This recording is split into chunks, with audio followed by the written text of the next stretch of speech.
चलिए दोस्तों, हम सेंसस 2027 के लिए नज़री नक्शा कैसे बनाएं और कुछ महत्वपूर्ण बिंदुओं पर चर्चा करेंगे। ये पीपीटी मुझे मिली है और हमने सोचा आप तक इसको साझा किया जाए ताकि आप भी इसे देख करके अपने कार्य को अच्छे से कर सकें, ताकि आपको कोई समस्या न हो। नज़री नक्शा बनाने में काम आएगा यह एक काल्पनिक गणना नक्शा है। कृपया इसे आधिकारिक और वास्तविक नक्शे के लिए उपयोग नहीं करना है। जो यहाँ इंस्ट्रक्शन दिया हुआ है ये। चलिए आगे बात करते हैं। प्रारंभ बिंदु। इस तरीके से दोस्तों देखिए, हम नक्शे को बनाएंगे। एक बार आपको दिखा देते हैं। ये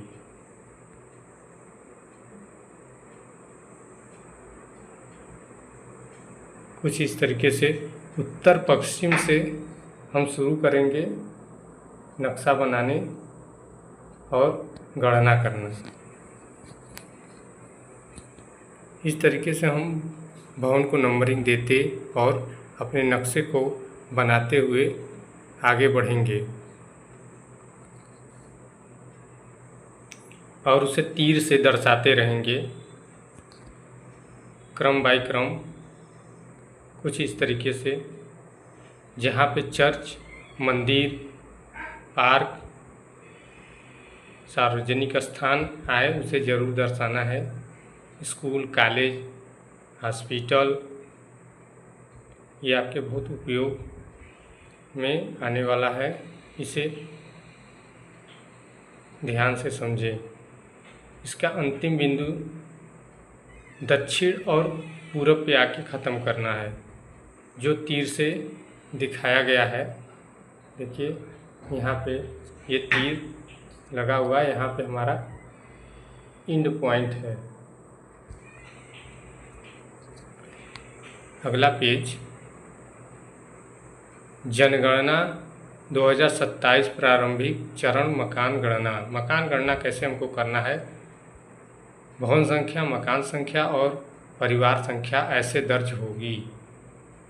सबसे पहले हम भवन संख्या 3 डिजिट में डालेंगे। 001 और 001 के बाद 99। हमें 001 कहाँ डालना है, 99 कहाँ डालना है, ये सारी जानकारियाँ इसमें दी गई है। इस पीपीटी को ध्यान से जो है देखिए। आगे भवन संख्या के बाद मकान संख्या। मकान संख्या आपका 3 की जगह 4 डिजिट में है। यहाँ मकान संख्या दिया गया है जो कि 4 डिजिट में दिया गया है। उसके बाद आता है परिवार संख्या। परिवार संख्या हमको 3 डिजिट में देना है और इस तरीके से हम मकान की नंबरिंग, भवन की नंबरिंग करते हैं जैसा इस पीपीटी में दर्शाया गया है। हम इस पीपीटी को आगे बढ़ाते हैं और इसे ध्यानपूर्वक आप देख सकते हैं। पहला इसमें दिया है भवन संख्या 3 डिजिट में पूरे स्ट्रक्चर भवन को दिया जाएगा। जो भवन रहेगा पूरे भवन को यह संख्या दिया जाएगा जैसा पीपीटी में दिखाया गया है। ये हमारा पीपीटी है। ये एक भवन है। इस भवन में ये भवन है। ये पूरे भवन को जो है 1 नंबर दिया जाएगा। उसके बाद इस भवन में कई मकान होंगे या कई परिवार रहते होंगे, तो मकान संख्या हम 4 डिजिट में देंगे। मकान संख्या हम 4 डिजिट में देंगे। 0001 2 मकान है तो 0001 02, 3 मकान है तो 00, 3 करके नंबरिंग देंगे। इसी तरीके से परिवार संख्या 3 डिजिट में हमको देना है। एक मकान में रहने वाले लोगों के समूह परिवार हाउस होल्ड को दिया जाएगा। जैसा कि इसमें नोट दिया गया है, एक भवन में एक या अधिक मकान हो सकते हैं और एक मकान में एक या अधिक परिवार हो सकते हैं। सही गणना सही पहचान जनगणना 2027 में आपका सहयोग महत्वपूर्ण है। इसे बहुत ध्यान से करना है, ये बहुत महत्वपूर्ण कार्य है।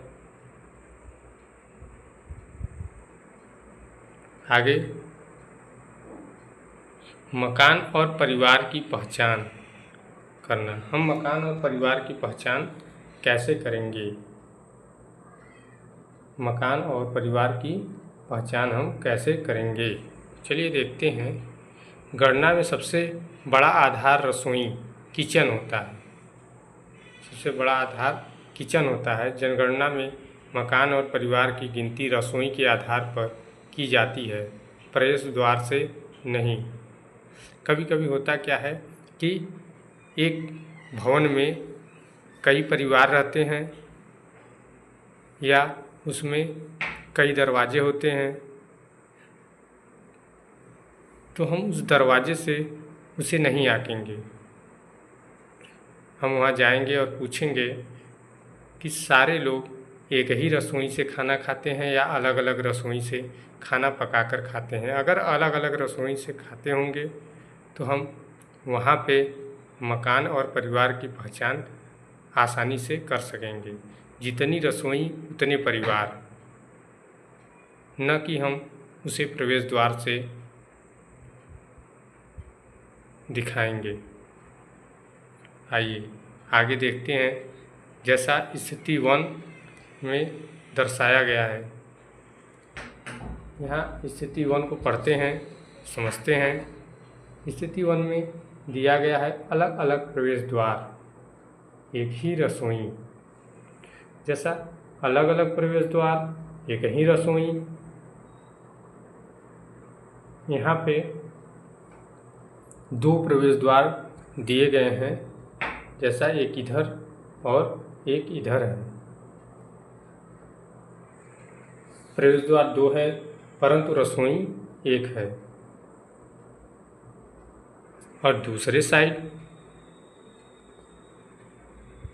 साइड जो है,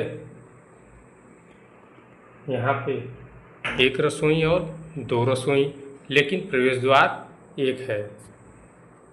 तो ऐसी स्थिति में जब हम गणना करेंगे, गिनती करेंगे, तो गिनती में हम 2 दरवाजे और दोनों दरवाजे में एक ही रसोई है, तो उसे हम एक परिवार के रूप में इंडिकेट करेंगे। और दूसरी तरफ दरवाजे 1 हैं पर रसोई 2 है, तो यहाँ इसमें हम 2 फैमिली को दिखाएंगे, जैसा सामने दिखाया गया है। कारण क्या है? कारण समझते हैं। कारण को हम समझते हैं कि दोनों में क्या कारण है। रसोई 1 है इसलिए यह एक मकान माना जाएगा, और दूसरी तरफ रसोई अलग अलग है इसलिए परिवार अलग अलग माना जाएगा और मकान भी अलग होंगे। ऐसी स्थिति में हम इन्हें अलग अलग नंबर्स से दर्शाएंगे। याद रखें, रसोई अलग तो मकान अलग, रसोई 1 तो मकान 1।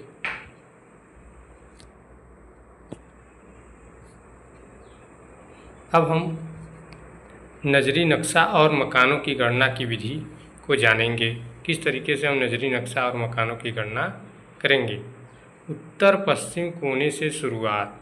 हम उत्तर पश्चिम कोने से शुरुआत करेंगे। अपने नक्शे से उत्तर पश्चिम का कोना लेंगे और मकान नंबर 1 से शुरू करेंगे,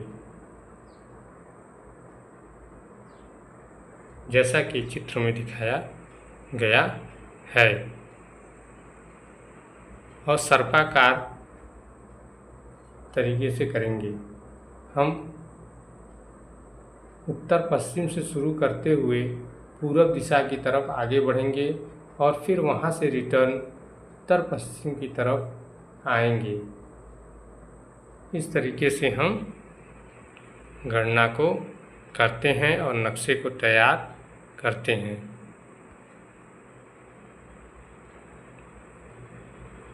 जैसा कि चित्र सामने दिखाया गया है, और साथ साथ हम हर गली मोहल्ले को देखते हुए जहाँ पे हमें मंदिर, तालाब आदि दिखाई दे, वहाँ हम उन्हें इंडिकेट करते हुए चलेंगे अपने नक्शे में। घर की गणना हम उत्तर पश्चिम कोने से शुरू करते हैं और सर्पिल गति से चलते हैं, एक के बाद एक मकान, और निरंतर संख्या 1 2 3 4 5 6 इस तरीके से अल्टरनेट क्रम में उसे दर्शाते हैं। पूरी बस्ती की गणना।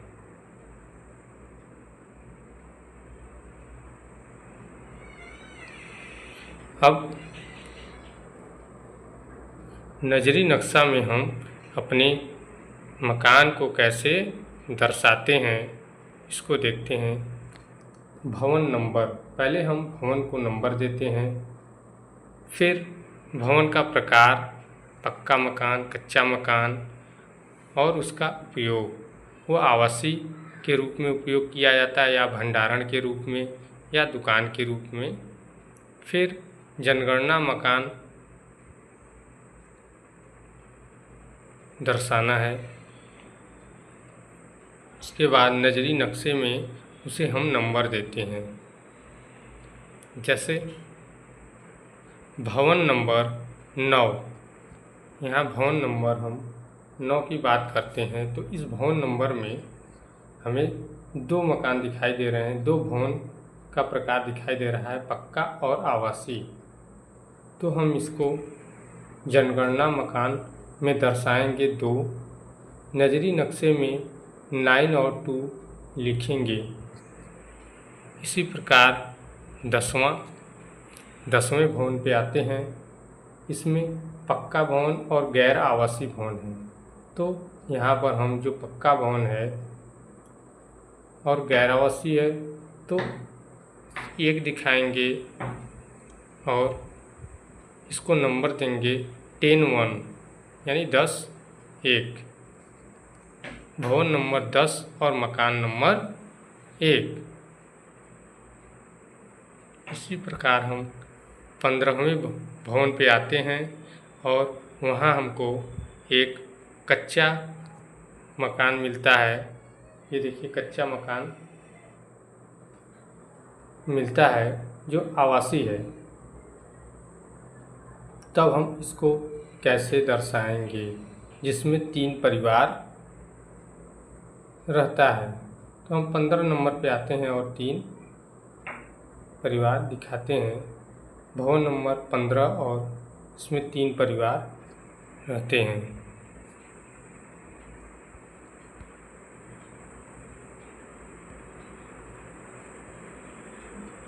उसी प्रकार हम भवन नंबर 6 पे आते हैं और इसमें एक कच्चा मकान है, दूसरा गैर आवासीय मकान है। तो इसमें हम 1 और 6 दिखाएंगे, यानी 6 हमारा मकान नंबर हो गया और 1 इसमें व्यक्ति हो गया। इसका मतलब है नजरी नक्शे में भवन संख्या डालनी है और उसके कोष्ठक में जनगणना मकान संख्या लिखनी है, जैसा यहाँ दर्शाया गया है यहाँ पे, यानी भवन संख्या 6 और कोष्ठक में जनगणना मकान संख्या 1 है।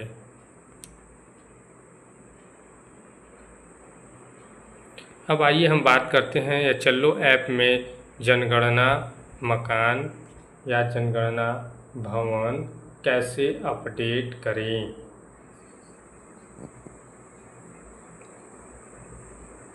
इसे आप लोग सेव कर लीजिए, भी बहुत काम की चीज़ है।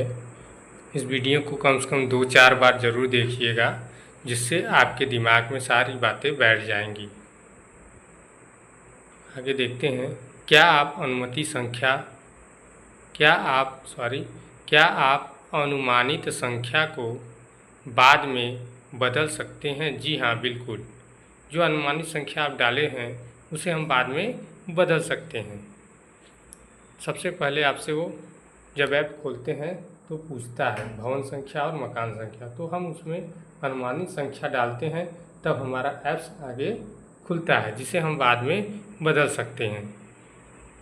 जैसा यहाँ दिखाया गया है, क्रम संख्या 1 में, क्रम संख्या 1 की बात करते हैं। इसमें भवन संख्या 335 और अनुमानित मकान संख्या 450 दिखाया गया है। शुरुआत में अनुमान से संख्या भरा जाता है, अनुमान लगा के संख्या को भर लेते हैं। तत्पश्चात हम क्षेत्र भ्रमण के बाद सही जानकारी ले लेते हैं। सही जानकारी लेने के बाद ऐप्स में संख्या संशोधित हम कर लेते हैं। आइए हम इसे उदाहरण से समझते हैं। प्रारंभ में हमने अनुमान लगाया कि 50 मकान है और वास्तव में कुल 55 मकान हैं। तब इस स्थिति में हम अपने ऐप्स में भवन संख्या 50 और अनुमानित मकान संख्या 55 दर्शा देंगे। दर्शाने के बाद हम ऐप्स में आगे बढ़ेंगे, अर्थात हम इस निष्कर्ष पर पहुंचते हैं कि शुरुआत में अनुमानित डेटा डालते हैं, लेकिन बाद में सही जानकारी के अनुसार सुधार करना जरूरी है।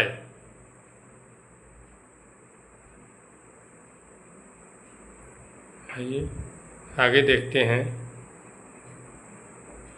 क्या भवन संख्या बदल सकती है? अनुसूचिका के अनुसार एचएलओ ऐप में भवन संख्या ब्लॉक संशोधित की जा सकती है, लेकिन केवल उचित कारणों और सही सुधार संशोधन के लिए, मनमाने तरीके से नहीं। क्या बदल सकता है? क्या परिवर्तन किया जा सकता है? एक तरफ दिया गया जी, भवन संख्या बदली संशोधित की जा सकती है।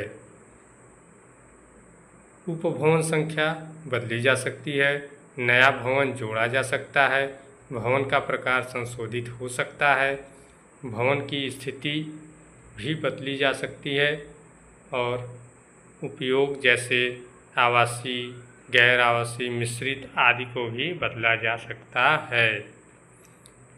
तो ये किस परिस्थिति में बदला जा सकता है? उचित कारण, जैसे पहले नंबर गलत दर्ज हो गया हो, कोई भवन छूट गया हो, डुप्लीकेट नंबर हो, बीच में क्या भवन बन गया हो, नया भवन बन गया हो, एचएलबी बाउंड्री में परिवर्तन हुआ हो, भवन का प्रकार उपयोग बदल गया हो, भवन की स्थिति बदल गई हो, जैसे अब खाली है।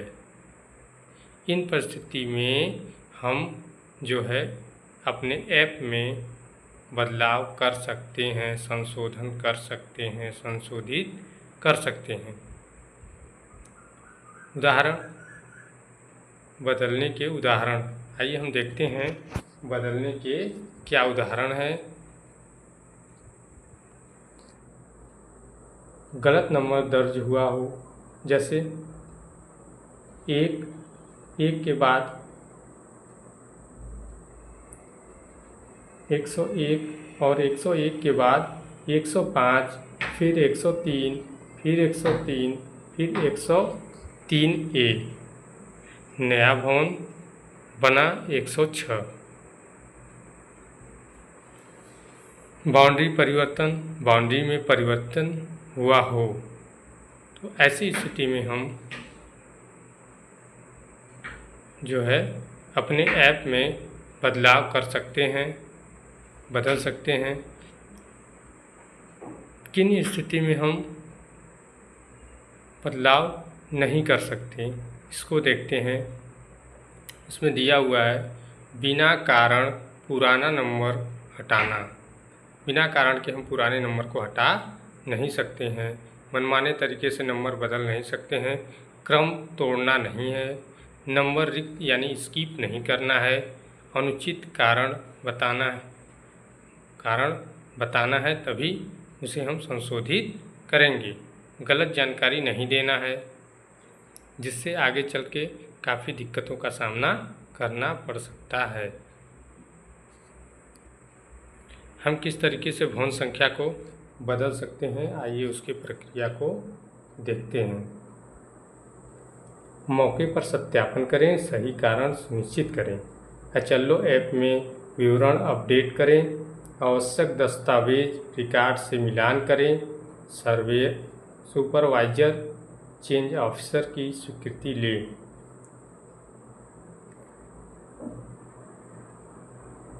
सुपरवाइजर और चेंज ऑफिसर जब फील्ड में आकर के उसका सत्यापन करेंगे, उसके बाद ही हम अपने ऐप में डाटा का बदलाव कर सकते हैं। आगे देखते हैं, सही बदलाव क्यों जरूरी है। सटीक गणना डेटा के लिए, भविष्य की योजना और नीति निर्माण के लिए, डुप्लिकेट और त्रुटि से बचने के लिए, सही रिकॉर्ड सही और अद्यतन रखने के लिए।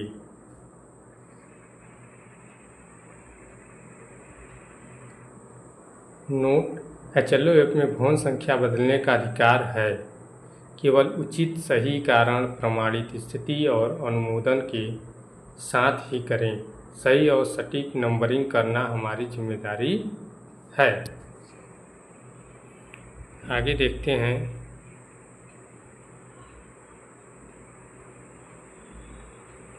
अगर किसी घर में ताला लगा है, सही जानकारी देना हमारी जिम्मेदारी है। तब हम ऐसे स्थिति में क्या करेंगे। अगर किसी घर में ताला लगा है तो हम ऐसी स्थिति में क्या करेंगे, आइए देखते हैं। पड़ोसियों, आसपास के लोगों से जानकारी प्राप्त करेंगे। जानेंगे कि परिवार बाहर गया है या स्थायी रूप से भवन बंद है। भवन हो तो अलग समय पर दोबारा विजिट करें। संभव हो तो अगर जैसे वहाँ कोई नहीं रहता है, कहीं से जानकारी इकट्ठा नहीं हो पाता है, तो हम बाद में आकर के पुनः उसका सत्यापन करेंगे, दोबारा वहाँ विजिट करेंगे। पूरी जानकारी प्राप्त करने का प्रयास अवश्य करेंगे।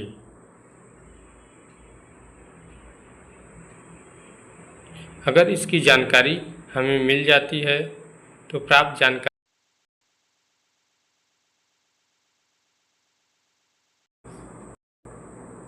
अनुसार सभी कार्य को पूरा करेंगे। ऐप में भवन को लॉक के रूप में दर्ज करेंगे। हम दिखाएंगे कि ऐप में भवन लॉक हो गया है। ध्यान रखें, इसमें कुछ ध्यान रखने योग्य जानकारियां हैं, जिसको समझते हैं। जल्दबाजी में लॉक दर्ज नहीं करना है। पूरी जानकारी लेना हमारा कर्तव्य है। सही गिनती मजबूत भारत की नींव है और आपकी जिम्मेदारी देश की प्रगति है। तो इसके लिए हम सही जानकारी दर्ज करके ही हम उस भवन को लायक दिखाएंगे।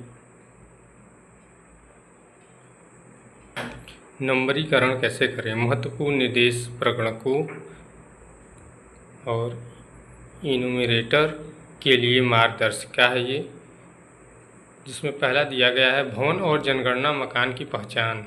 स्थिति ए, यहाँ स्थिति ए दर्शाई गई है। दो भाइयों का प्रवेश द्वार, एक रसोई। दो भाइयों का प्रवेश द्वार, एक रसोई अलग, यानी दो भाई, इस भवन में दो भाई रहते हैं जिनका प्रवेश द्वार एक है परंतु रसोई अलग अलग है। तब यहाँ पे एक भवन और एक जनगणना मकान, एक भवन और एक जनगणना मकान और परिवार में दो इंगित करेंगे। इसी प्रकार स्थिति बी में प्रवेश द्वार अलग अलग है। इसमें दो प्रवेश द्वार दिखाए गए हैं अलग अलग, भवन एक है और जनगणना मकान दो। क्योंकि यहाँ पे दो जनगणना मकान इसलिए है क्योंकि यहाँ पे अलग अलग दो दरवाजे लगे हुए हैं।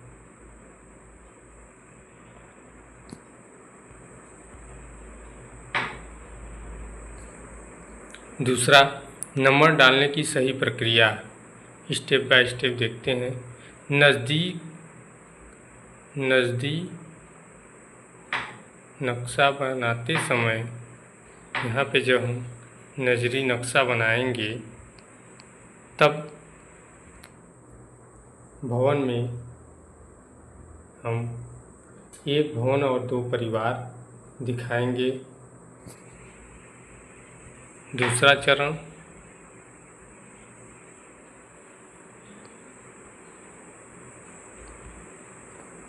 भवन के मुख्य द्वार पर भवन संख्या, मकानों की संख्या लिखेंगे और भवन मुख्य द्वार एक और दो से कोष्ठक में दो से दर्शाएंगे। HLO ऐप में हम 4 अंकों की संख्या लिखेंगे 00, 01 और 0002। दाहिनी तरफ HLO ऐप में 4 अंकों की संख्या मकान के व्यक्तिगत गेट पर डालेंगे, मुख्य द्वार पर नहीं, जैसे नीचे दर्शाया गया है। तीसरी बातें जो मुख्य हैं, भवन संख्या मुख्य द्वार पर लिखेंगे। HLO ऐप 4 अंकों की विशिष्ट ID देगा। ऐप में दी गई 4 अंकों की संख्या गेट पर डालेंगे। सही नंबरीकरण, सही जनगणना हमारी जिम्मेदारी है। इसका ध्यान रखते हुए हम अपने कार्य को सुचारू रूप से करेंगे।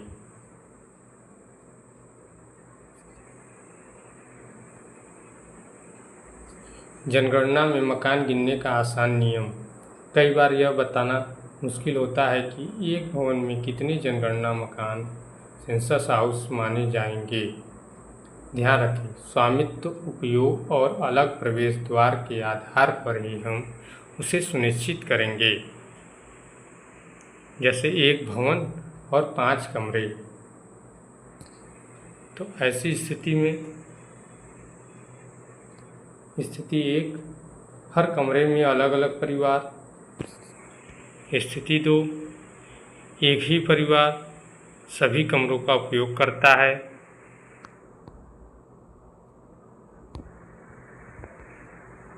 अब स्थिति 1 में हर कमरे में अलग अलग परिवार है, तो इसके लिए हर कमरे में अलग अलग परिवार रहता है, इसलिए यहाँ 5 जनगणना मकान होगा। और स्थिति 2 में सभी कमरों का उपयोग एक ही परिवार कर रहा है, इसलिए यहाँ पे एक जनगणना मकान होगा। और स्थिति 3 में यहाँ 2 अलग अलग परिवार रहते हैं, इसलिए यहाँ 2 जनगणना मकान होगा। एक लाइन में समझें, कमरों की संख्या नहीं, परिवारों की संख्या के अनुसार गिनती होती है। यहाँ पर हम कमरे कई हो सकते हैं, परंतु हमें यह देखना है कितनी रसोई है। रसोई के आधार पे हम जो है परिवारों की संख्या के अनुसार गिनती करते हैं। इसे आप स्टेप बाय स्टेप वीडियो को देख सकते हैं और सभी बातों को समझ सकते हैं। इसे धीरे धीरे आगे बढ़ा करके आप वीडियो को पूछ करके देख सकते हैं और अपने कार्य को सुचारू रूप से कर सकते हैं। इस वीडियो में सारी जानकारी आपको मिल जाएगी स्टेप बाय स्टेप। ये देखिए, ये काफ़ी महत्वपूर्ण वीडियो है। इसे आप एक बार ज़रूर देखिए। थोड़ा वीडियो लंबा तो बना है, लेकिन यह जब आप फील्ड में जाएंगे तो आपके लिए काफ़ी मददगार सिद्ध होगी। कुछ इस तरीके से एक बार हम इसको रिवर्स कर दे रहे हैं। ये धन्यवाद, आप लोगों ने मेरे वीडियो को देखा। इसे कमेंट और लाइक ज़रूर करिएगा और इस वीडियो को अंत तक ज़रूर देखिएगा। धन्यवाद।